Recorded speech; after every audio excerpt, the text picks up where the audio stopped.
Well, I was pastor of churches in Kentucky and Texas for 40 years.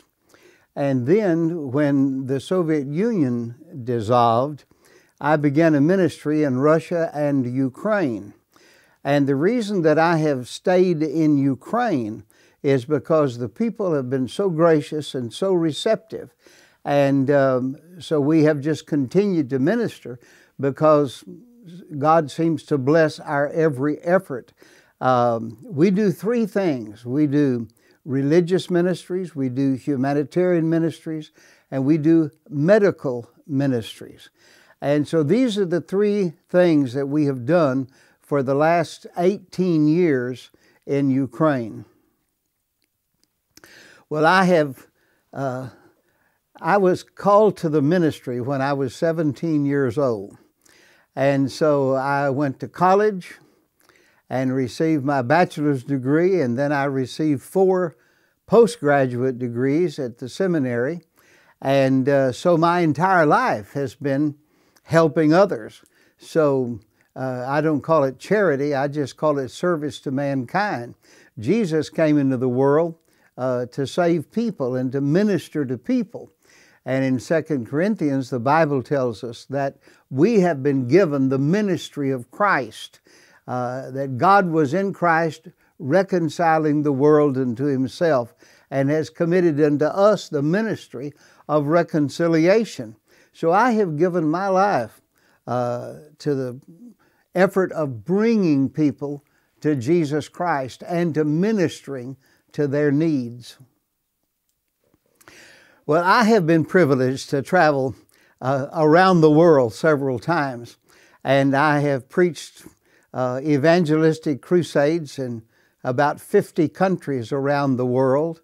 But the people of Ukraine have been so gracious and so receptive to our ministry.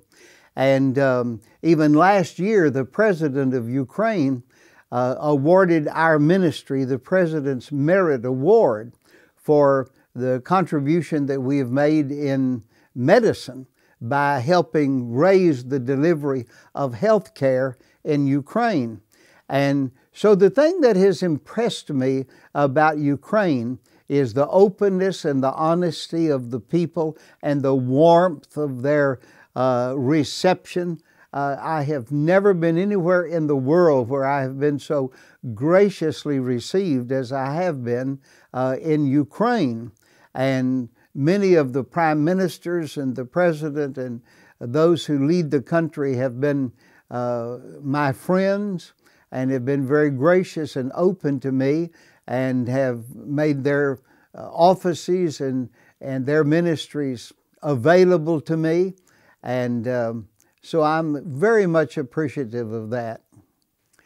Well, you know, people ask me if I really love the work that I do. Let me assure you that nobody would go to the effort and the difficulty that I go through to minister to people if your heart wasn't in it and if you didn't love people.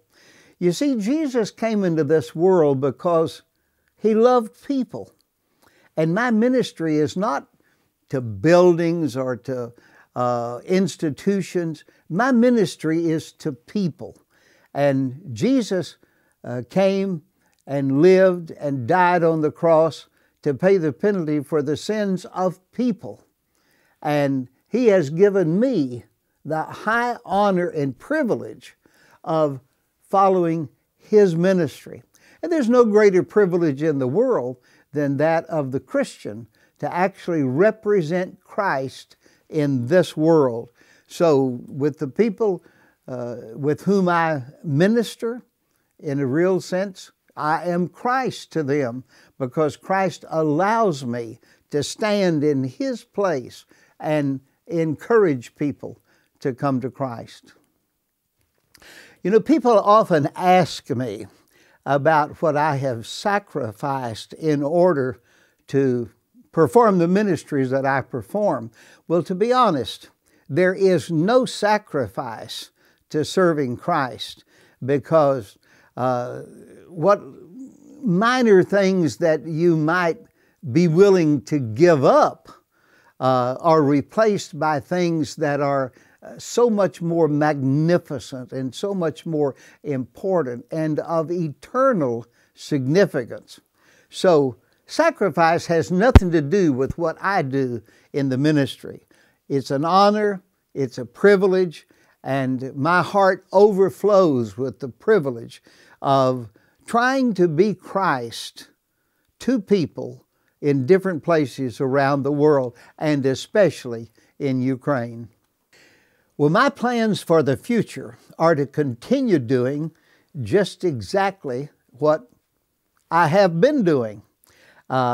If you can imagine, I have been to Ukraine every other month for over 18 years. Now you can just count up.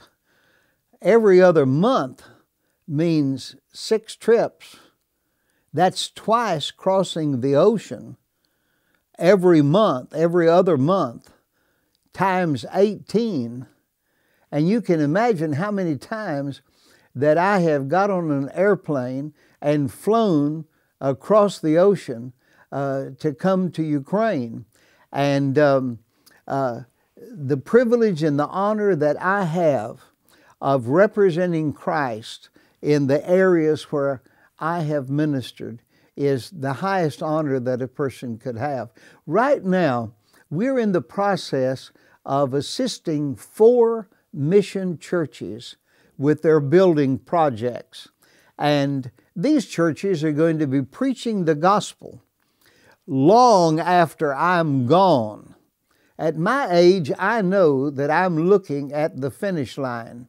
But you know what a runner does when he sees the finish line? No matter how exhausted he is, he doesn't slow down, and he certainly doesn't stop. When a runner sees the finish line, he puts forth his best effort in that final distance. So my plans for the future are to continue putting forth my best effort, because I know that I'm looking at the finish line, and I want to do my best for Christ. You know, I have always been so welcomed in Rivne. And one of the reasons is because Tali Sinkovich has been my ministry partner here. And he is the person that coordinates my effort. He's the person that furnished me transportation and interpretation. And so I have felt very close to the House of the Gospel Church. And I consider the House of the Gospel Church as my mother church, my home church in Rivne. And the ministries that we're trying to have in outlying areas are all through the sponsorship of the House of the Gospel Church. We do not plant our ministry in different places around the world.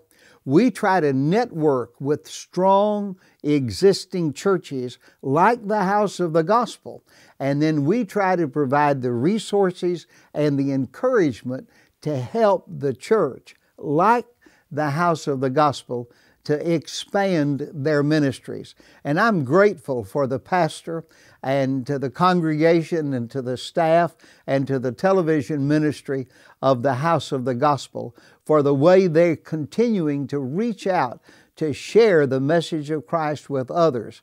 And my wish for them is that God will continue to bless their every effort. And I count it a high honor and a privilege to be a part of the family of the House of the Gospel.